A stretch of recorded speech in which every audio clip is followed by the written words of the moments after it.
Hello friends, शिक्षा सभा में आपका स्वागत है। फ्रेंड्स, जैसा कि आपको पता होगा एनटीपीसी सीबीटी 2 के लेवल 2 और 5 में जितने भी टाइपिंग वाले पोस्ट हैं उसका रिजल्ट आ चुका है। इसके बाद आपको 12 अगस्त को टाइपिंग देना है, या ऐसे बहुत सारे एग्जाम हैं जिसमें टाइपिंग होता है, या आप ऐसे भी टाइपिंग का प्रैक्टिस कर रहे हैं तो आपके लिए ये वीडियो काफ़ी यूजफुल होने वाला है। ठीक है फ्रेंड्स, तो चलिए हम लोग शुरू करते हैं।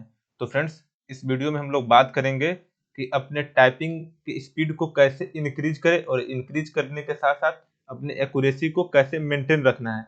ठीक है फ्रेंड्स, जैसे एनटीपीसी के एग्जाम ही अभी होने वाला है, उसमें एक्यूरेसी कितना चाहिए 95%। तो इतना मेंटेन करना भी एक बहुत बड़ी समस्या रहती है लोगों का। तो उसी के बारे में हम लोग इस वीडियो में बात करने वाले हैं। ठीक है फ्रेंड्स, तो इसके लिए हम लोग मेन 10 पॉइंट के बारे में बात करेंगे। ठीक है फ्रेंड्स, जिसमें सबसे फर्स्ट है सिटिंग पोजीशन। फ्रेंड्स, आपका सिटिंग पोजीशन प्रॉपर होना चाहिए। आप कहीं भी कैसे भी बैठ के प्रैक्टिस नहीं कर सकते हैं।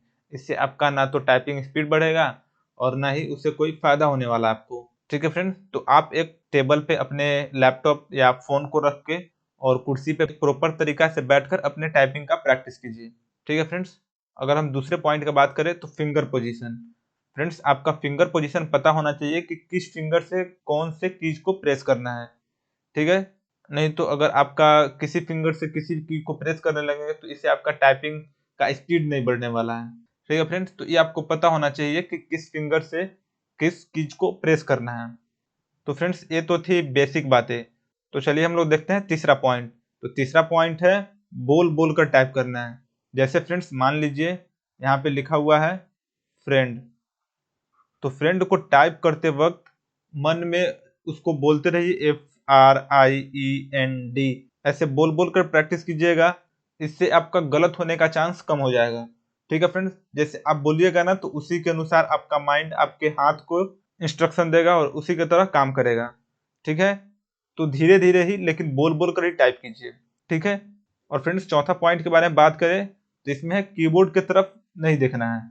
फ्रेंड्स, अगर आप मान लीजिए किसी पैराग्राफ को टाइप कर रहे हैं और उसके बीच में आप कीबोर्ड की तरफ देखते हैं, उसके बाद आप पैराग्राफ में देखिएगा कि हम कहाँ तक टाइप किए थे, तो इस दोनों में आपका काफी समय बर्बाद हो जाता है, जिसके कारण आपका स्पीड कभी नहीं बन पाएगा।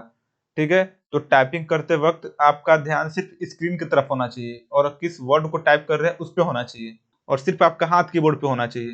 ठीक है फ्रेंड्स, तो इस दोनों को आप जरूर फॉलो कीजिएगा। इससे आपका स्पीड तो बढ़ेगा ही और स्पीड के साथ साथ एक्यूरेसी भी बढ़ेगी। ठीक है फ्रेंड्स, उसके बाद हम लोग अगला पॉइंट देखते हैं, जिसमें पांचवा पॉइंट है स्पेशल कैरेक्टर का भी प्रैक्टिस कर लें।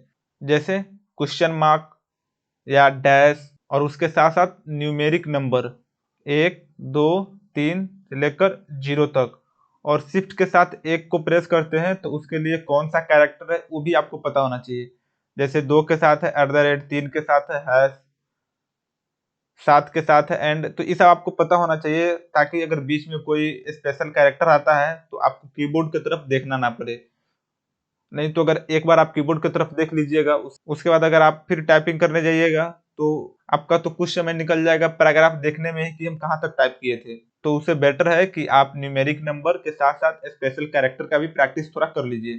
ठीक है फ्रेंड्स, ये आएगा या नहीं आएगा इस पे आप डिपेंड मत रहिए, आप प्रैक्टिस कर लीजिएगा तो आपके लिए बेटर ही रहेगा। ठीक है फ्रेंड्स, छठा पॉइंट है कीज को सही से प्रेस कीजिए। सही से प्रेस करने का मतलब है बहुत सारे लोग नाखून से प्रेस करते हैं, तो ऐसे कीजिएगा तो आपका टाइपिंग स्पीड नहीं बढ़ने वाला। चलिए अब हम लोग देखते हैं नेक्स्ट कौन सी जरूरी बात है जो हमें ध्यान रखना है। तो अगला है बैक स्पेस का यूज मत कीजिए। फ्रेंड्स, अगर आप घर पे भी प्रैक्टिस कर रहे हैं तो उसमें बैक स्पेस को प्रेस ही मत कीजिए। और अगर आपको प्रेस करने का आदत बन गया है, बैक स्पेस का जो कीज है उसको उखाड़ कर रख लीजिए और उसके बाद आपका टाइपिंग का एग्जाम हो जाए उसके बाद फिर लगा लीजिएगा। और नहीं तो अगर आपका आदत बना रहेगा एग्जाम में भी तो आपका हाथ बैक स्पेस पे जाएगा, और बैक स्पेस पे जाएगा तो उससे आपका कुछ टाइम लैप्स होगा, और टाइम लैप्स होगा तो आपका टाइपिंग जो स्पीड है वो घट जाएगा। ठीक है, तो उससे बेटर है इसको उखाड़ कर रख लीजिए और उसके बाद आपका एग्जाम हो जाए तो फिर लगा लीजिएगा। ठीक है, इससे आपका बैक स्पेस प्रेस करने का आदत छूट जाएगा। ठीक है फ्रेंड्स, और अगला पॉइंट है एक ही पैराग्राफ या एक्सरसाइज का बार बार प्रैक्टिस ना करें। फ्रेंड्स, एक ही पैराग्राफ या एक्सरसाइज को आप बार बार प्रैक्टिस कीजिएगा, इससे आपका ज्यादा वर्ड पे प्रैक्टिस नहीं बन पाएगा। ठीक है, तो आप कोशिश कीजिए हर बार एक नया पैराग्राफ या एक्सरसाइज प्रैक्टिस करने का। ठीक है फ्रेंड्स, चलिए अब हम लोग अगला पॉइंट देखते हैं। अगला है प्रैक्टिस के लिए टाइम। तो फ्रेंड्स आपको पता होगा मैक्सिमम एग्जाम का जो ड्यूरेशन होता है वो 10 मिनट का होता है। 10 मिनट के लिए आपको टाइपिंग टेस्ट देना होता है। तो आप भी क्या कीजिए, इसको 10 मिनट सेट करके टाइपिंग दीजिए। और अगर एग्जाम के 5 से 7 दिन हैं तो आप 15 से 20 मिनट सेट करके भी प्रैक्टिस कीजिए। ठीक है फ्रेंड, तो आप एग्जाम से कुछ दिन पहले 15 मिनट या 20 मिनट का भी प्रैक्टिस कर लीजिएगा। और 10वां मेन पॉइंट है प्रैक्टिस। फ्रेंड्स आपको काफी प्रैक्टिस करना पड़ेगा, बिना प्रैक्टिस के आप अपने टाइपिंग स्पीड को नहीं बढ़ा सकते हैं। ठीक है, तो आपको ज्यादा से ज्यादा आपको प्रैक्टिस करना पड़ेगा। तो फ्रेंड्स ये थी 10 जरूरी बातें जिससे आपका टाइपिंग का स्पीड तो बढ़ेगा ही और उसके साथ साथ एक्यूरेसी भी मेंटेन होगा। तो आज के इस वीडियो में बस इतना ही। आपको वीडियो कैसा लगा कमेंट करके जरूर बताइएगा, और वीडियो पसंद आए तो वीडियो को लाइक और चैनल को सब्सक्राइब जरूर कर दीजिएगा और अपने दोस्तों के साथ शेयर जरूर कर दीजिएगा। ठीक है फ्रेंड्स, तो हम लोग मिलते हैं नेक्स्ट वीडियो में। इस वीडियो को देखने के लिए आपका बहुत बहुत धन्यवाद।